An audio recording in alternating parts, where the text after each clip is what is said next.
Programa Indo às Nações. Apoio Cultural West Office.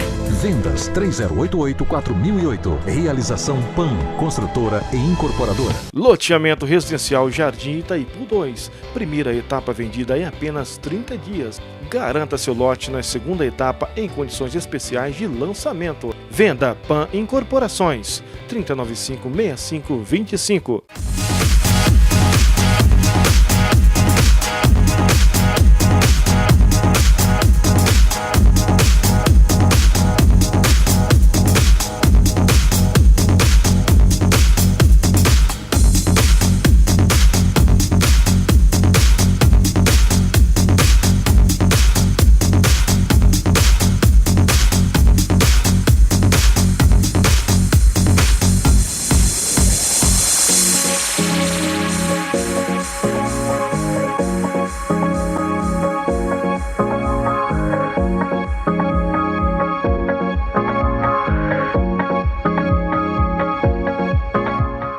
Que a graça e a paz do nosso Senhor Jesus Cristo possam ser com você e com a sua família no dia de hoje. Nós estamos entrando no ar com mais um programa que tem o objetivo principal de abençoar a sua vida, de agregar valores ao seu coração, de trazer esperança para a sua história e para a sua casa. E eu quero encorajar você a ainda contar para alguém que o programa está começando. Dar uma ligação, mandar um WhatsApp, colocar no seu Instagram, enfim, ser um agente do reino junto conosco para proclamar as virtudes do Evangelho do Senhor. O nosso programa está só começando, nós vamos para um rápido intervalo, mas já já estamos de volta.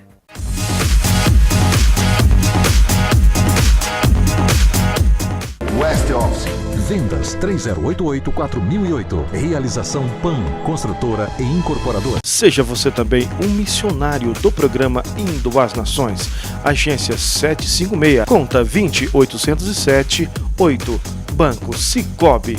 Programa Indo às Nações, levando a palavra de Deus aos quatro cantos dessa terra. Centro de Recuperação Casa da Paz. Projeto de recuperação com drogados e dependentes químicos. Na Rua 12, Quadra 4, Lote 4, Setor San Diego, Goianira, Goiás. Contribua com este projeto, depositando qualquer quantia na seguinte conta. Agência 756, conta 20807, dígito 8, Banco Sicoob. Em nome de Igreja Cristo das Nações. Centro de Reabilitação Casa da Paz. Recuperando vidas para o Reino de Deus. Participe das nossas reuniões. Quarta-feira, às 20 horas, culto de ensino bíblico. Domingo, às 19h30, culto de adoração ao Senhor. Igreja Cristo nas Nações. Rua Antônio da Cunha Almeida, quadra 129, lote 10, Setor dos Afonsos, Aparecida de Goiânia. Pastores presidentes Célio Moura e Sara Mendes.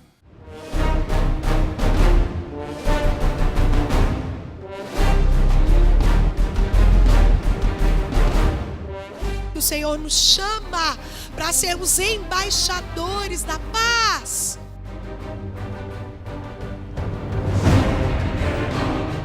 Ou a sua vida muda, meu irmão, você abandona o Evangelho.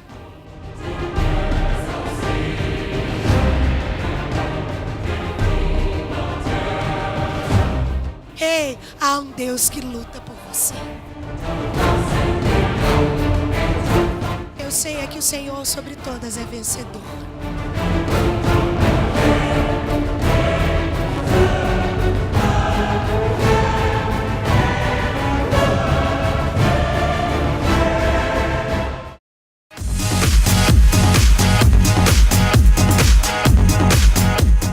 E você que está aqui agora comigo, ligado num programa que abençoa a sua vida, vai poder compartilhar no programa de hoje a continuação da palavra que eu ministrei na nossa igreja sede.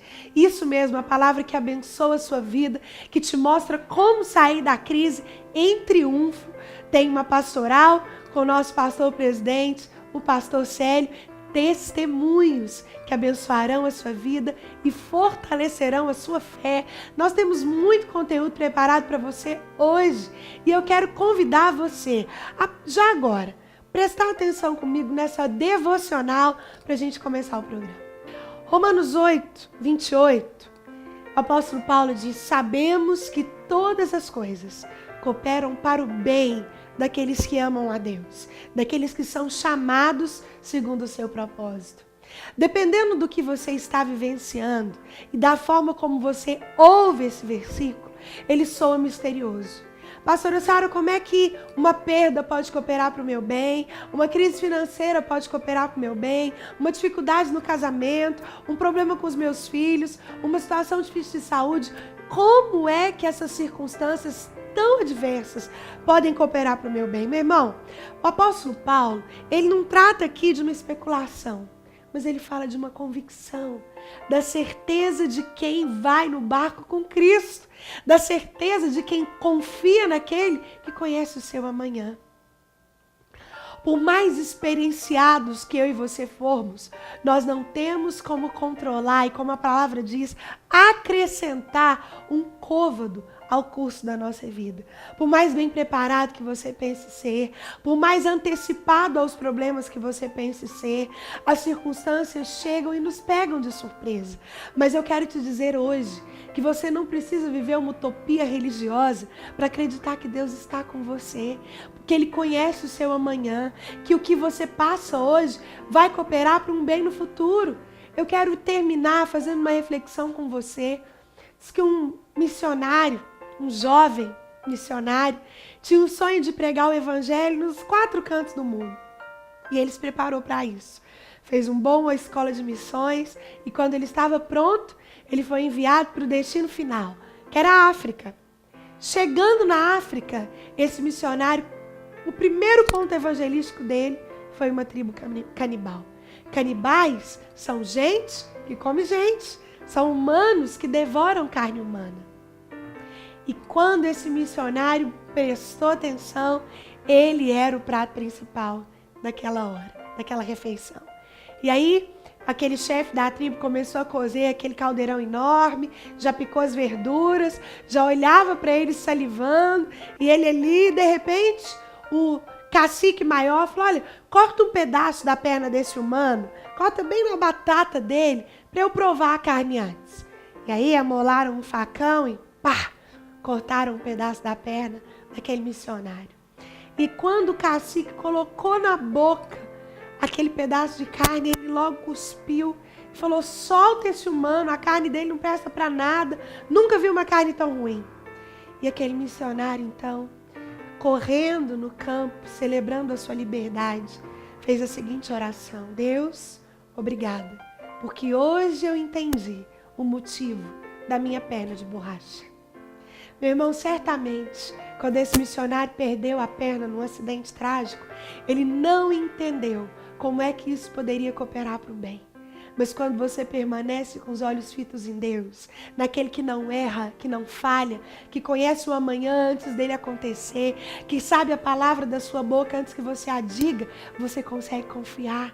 E perder uma perna num determinado momento significaria poupar e salvar a vida anos depois.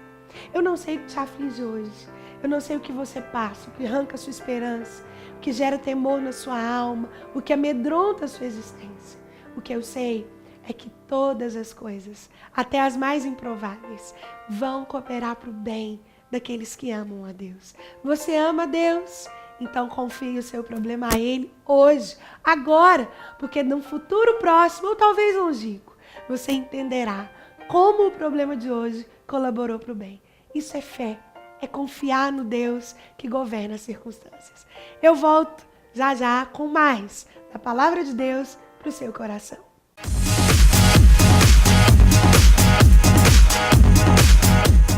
A palavra do Senhor assim nos diz: direi do Senhor, Ele é meu Deus, o meu refúgio e a minha fortaleza. Quero liberar essa palavra da parte do Senhor na tua vida essa noite. Dizer que o Senhor é teu refúgio. Ele é o local que você deve firmar as suas bases. O Senhor é aquele que te toma pelos braços, que te abençoa, que guarda a tua casa, o teu futuro, a tua família. Ele abençoa o teu lar, Ele abre portas do teu emprego. E esse Deus está à sua disposição. Ele quer te abençoar rica e poderosamente. Ele quer realmente estar contigo em todas as suas dificuldades. Precisando dele, lembre-se desse versículo do Salmo 91.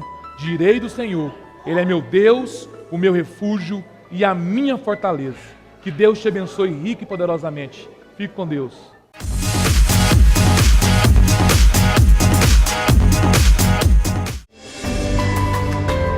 Palavra de transformação. Guarde o seu casamento, independente de onde a crise vai, porque a crise deve ser, ao contrário disso, um tempo de aproximação do casal e não de instabilidade. Hoje, 50% dos casamentos acabam em divórcio.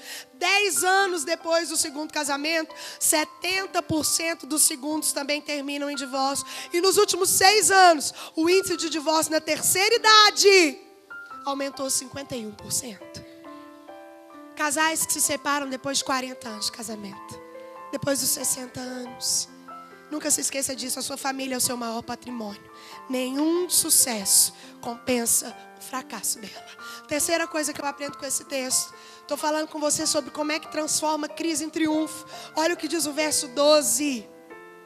Semeou Isaac naquela terra, e no mesmo ano recolheu 100 por 1, porque o Senhor o abençoava. Sabe o que eu aprendo aqui? Quem quer transformar a crise em triunfo, na crise tem que vencer o prognóstico dos pessimistas e fazer investimentos ao invés de lamentar. Você pode dizer amém? Você sabe o que é prognóstico? Prognóstico é quando você vai no médico, por exemplo, e ele fala lá, você está com uma gastrite. E aí você vira para ele e fala, qual que é o prognóstico? E ele fala, olha, é o seguinte, se você não cuidar, não fizer a dieta que eu estou dizendo, não diminuir o nível de estresse, você pode desenvolver um tumor. Isso é um prognóstico, é uma provisão futura, uma previsão futura de algo que você está vivendo hoje. E Isaac aqui entendeu que os prognósticos para a terra de Gerar eram terríveis. Não tinha nenhum sinal de que a crise ia acabar. O prognóstico era ruim. Mas quem quer triunfar tem que vencer o prognóstico pessimista e fazer investimento em vez de lamentar. Meu irmão, o verso 12 diz que Isaac começou a semear na terra. Todo mundo duvidava, todo mundo não acreditava. Eu posso imaginar Isaac plantando semente, Isaac abrindo lugar para colocar semente, Isaac regando a terra e o povo passando e falava, não vai dar nada, não vai florescer, a crise está instaurada, não há esperança para Gerar, vamos para o Egito. Mas Isaac continuava a plantar semente. Alguns diziam, o lugar é deserto, não vai chover, a terra é seca, não tem água, não vai dar certo. Gente já tentou e gente já fracassou, não tem jeito, nós não vamos sair daqui. Mas a palavra diz que Isaac simplesmente se recusou a aceitar a decretação do fracasso na sua vida. Ele desafiou o tempo, ele desafiou os prognósticos, ele desafiou as previsões, ele desafiou a lógica. E eu entendo isso quando a palavra diz, semeou Isaac naquela terra. Ei, o Senhor te chama nessa noite para te dizer, filho, para de reclamar, semeia na terra, semeia no casamento, semeia no emprego, semeia na saúde, semeia, porque o resto eu faço. Ei, Deus faz o resto. Ele só quer que você semeie. Não importa se o cenário que você vê é um deserto. Lança as redes em nome de Jesus. Lance o pão pelas águas. Ande pela fé. Davi podia pensar isso diante de Golias. O prognóstico era ruim. O homem era gigante, tinha experiência em guerra. Há 40 dias o exército de Saul corria desse gigante. E Davi podia pensar, eu também não vou dar conta, mas Davi correu para vencer o gigante. Ei, outra coisa que eu aprendo com Isaac. Vai para o verso 18 aí. E tornou Isaac a abrir os poços que se cavaram nos dias de Abraão, seu pai, porque os filisteus os haviam entulhado depois da morte de Abraão, e lhes deu os mesmos nomes que seu pai já havia lhes posto. Cavaram os servos de Isaque no vale e acharam um poço de água nascente. Sabe o que eu aprendo com esse texto?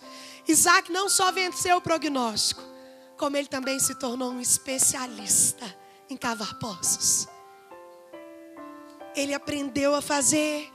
Ele se tornou tão especialista naquilo, simplesmente pelo fato de não se acomodar, meu irmão. Quando você está vivendo num deserto, é preciso se tornar especialista em derrota de crise, amém? É preciso se especializar nisso. Porque quando você vencer uma, você acredita que você pode vencer a outra, sim ou não?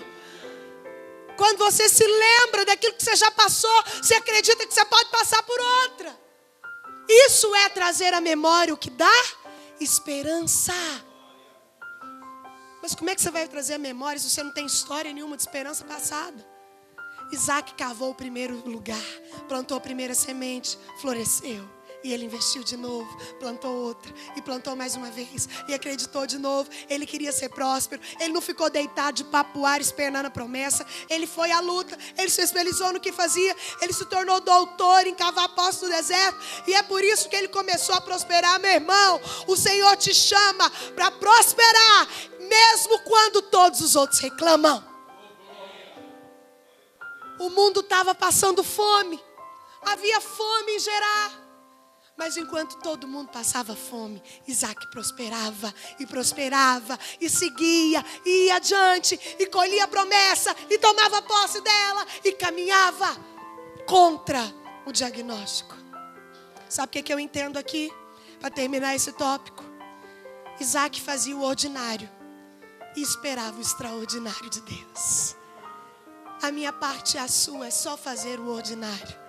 Porque o extraordinário Deus faz.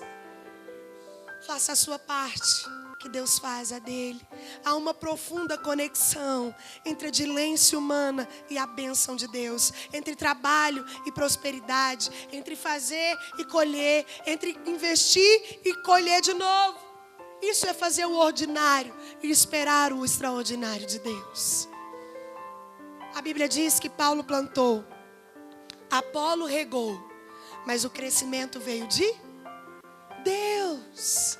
A mesma coisa na sua vida. A crise é na saúde, meu irmão. Vá aos médicos. Cumpra o que eles dizem. Tome os remédios, porque a cura Deus dá. A crise é no casamento. Faça a sua parte. Invista no seu papel. Ore e jejue, porque Deus converte os corações e muda a história. A crise é no trabalho. Comece a procurar emprego. Distribui currículo. Não fica parado não. Comece a se mexer. Faça o ordinário, que Deus fará o extraordinário, em nome de Jesus. E eu quero terminar. Eu disse a você que, em primeiro lugar, na crise, se você quer triunfar, tem que seguir a orientação de Deus em vez de fugir.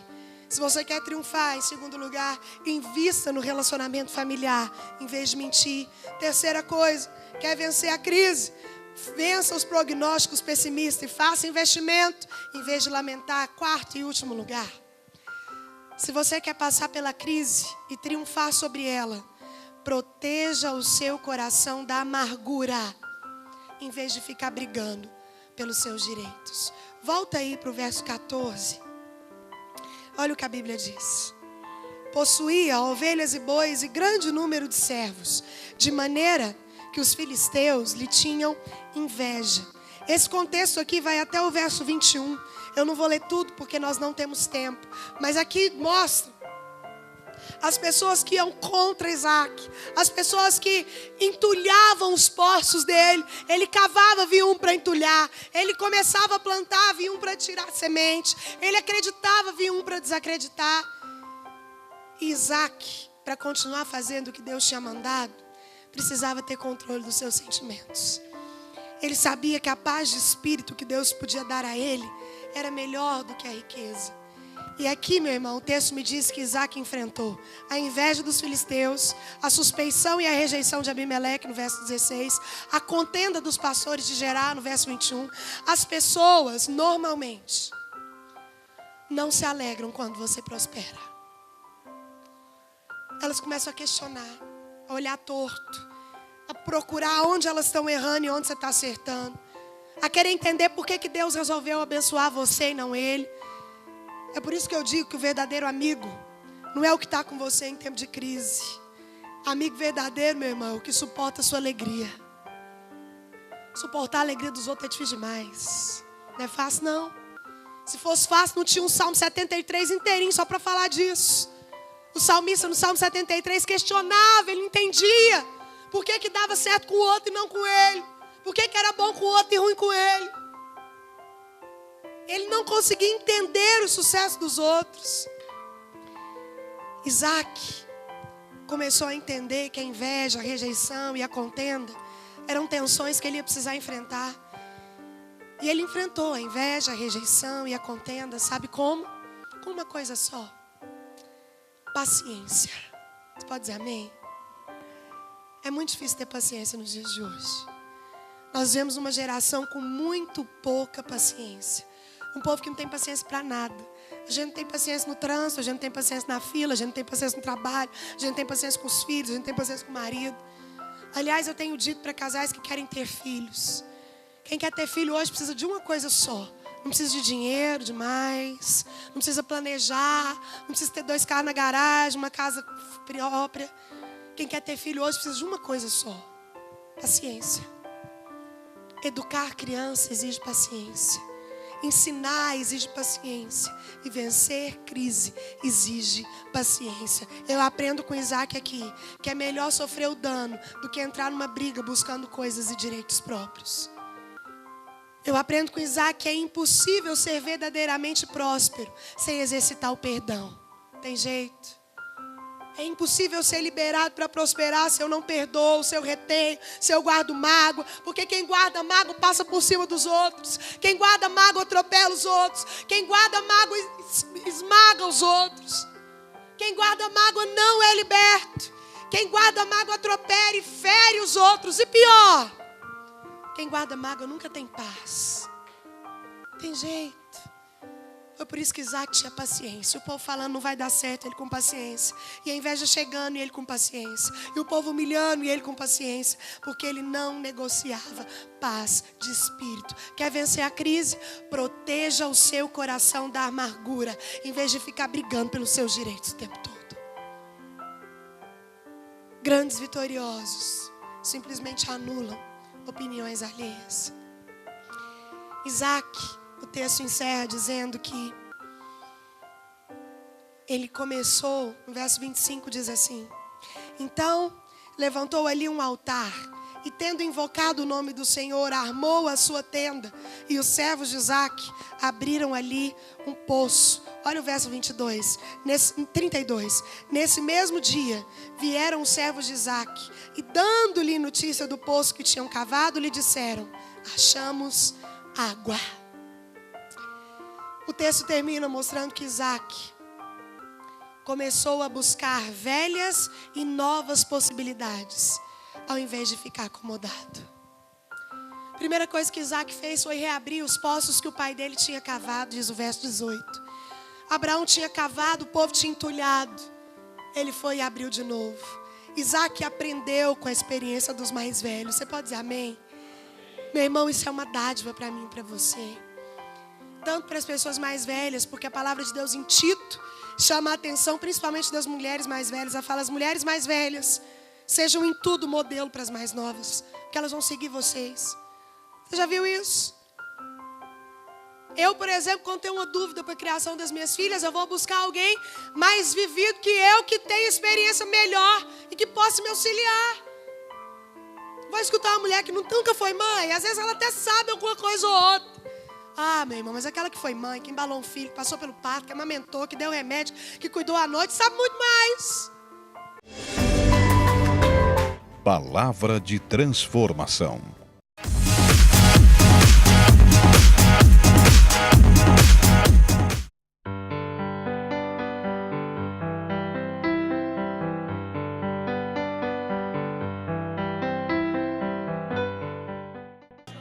A minha mãe, ela estava com problema de coração e ela estava praticamente desenganada dos médicos. Ela estava numa UTI e o Senhor fez maravilhas lá naquele lugar através do pastor Célio. Ele foi lá, orou pela vida da minha mãe e o Senhor fez um milagre, praticamente um milagre. O que era impossível para os médicos, o Senhor restaurou a minha mãe e hoje ela está sã e salva na Bahia e hoje ela serve o Senhor. E a minha família toda é prova disso, do que o Senhor tem feito através da Igreja Cristo nas Nações. Então eu convido a vocês que tem algum problema, que possa vir, que o Senhor vai restaurar a sua família, restaurar você. Eu te desafio a vir, que o Senhor tem maravilhas aqui através da Igreja Cristo nas Nações.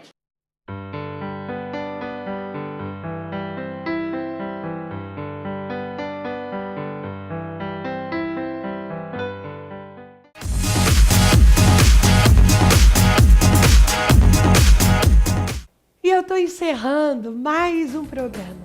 O desejo do meu coração é que você tenha sido abençoado com tudo que nós preparamos para você hoje. E eu não posso terminar o programa de hoje sem deixar aqui o meu abraço carinhoso para minha grande amiga, pastora Ângela Cirino, que tem um programa aqui nesse canal, Mulheres que Fazem a Diferença, que tem abençoado a história de muitas mulheres e famílias com aquilo que Deus derrama através da vida dela. Pastora Ângela, um beijo grande, que o Senhor continue te dando graça para sustentar todo o conteúdo que Ele tem permitido estender até as suas mãos para que você possa sempre jorrar nas nossas vidas. Um grande abraço para você e para a sua linda família. A nossa igreja em Goianira também está de portas abertas para receber você e a sua família. Pastor Francisco, cooperador Ivone e todo o seu staff de pessoal preparado para orar por você, para interceder por você, para clamar pelo seu milagre, estão lá, prontos para te receber. E nós aqui também, no setor dos Afonso, o endereço vai aparecer aí na sua tela. Será uma honra receber você na nossa igreja, a sua família, seus filhos. Nós somos uma igreja aonde a casa de Deus ali é instaurada e por isso todos são muito bem-vindos. Eu quero orar com você e encerrar assim o programa de hoje, clamando sobre a sua família e sobre a sua casa as bênçãos do Senhor. Vamos orar? Pai, é no nome de Jesus que nós te bendizemos, adoramos o teu nome, porque o Senhor é Deus, que governa sobre tudo e sobre todos, o Deus que jamais falhou, o Deus que se fez carne por amor a nós. Pai, é baseado nesse amor e chamando Ele à existência, que eu quero orar por cada pessoa que está nos assistindo agora. Pai, são pessoas dos diversos tipos de classe social, dos diversos tipos de nacionalidade, de cultura e de necessidade. Mas o Senhor, sobre tudo, é Deus. Por isso eu te peço, Deus, que o Senhor visite essa pessoa que está orando comigo agora. Pai, que o teu favor chegue até a casa dela, atenda a família, que a tua mão possa se estender aonde a do meu irmão não consegue ir. Pai, para que ele possa ter fé de vivenciar o que diz o apóstolo Paulo no texto que nós lemos hoje no início do programa. Todas as coisas cooperam para o bem daqueles que amam a Deus. Guarda os meus irmãos, Deus, debaixo das tuas asas. É a nossa oração em nome de Jesus. Amém. E agora, meu irmão, que o amor de Deus, o Pai, a graça de Jesus Cristo, seu único Filho, e as consolações do Espírito Santo de Deus possam ser com você, com a sua família, não só no dia de hoje, mas até a volta do nosso Senhor Jesus Cristo. Que Ele te abençoe, te guarde, que você tenha uma semana de vitória. E eu te espero aqui no próximo programa, se assim o nosso Deus permitir. Até lá, fique com Deus. Que por tanto tempo em vão eu carreguei, eu troco a minha culpa pela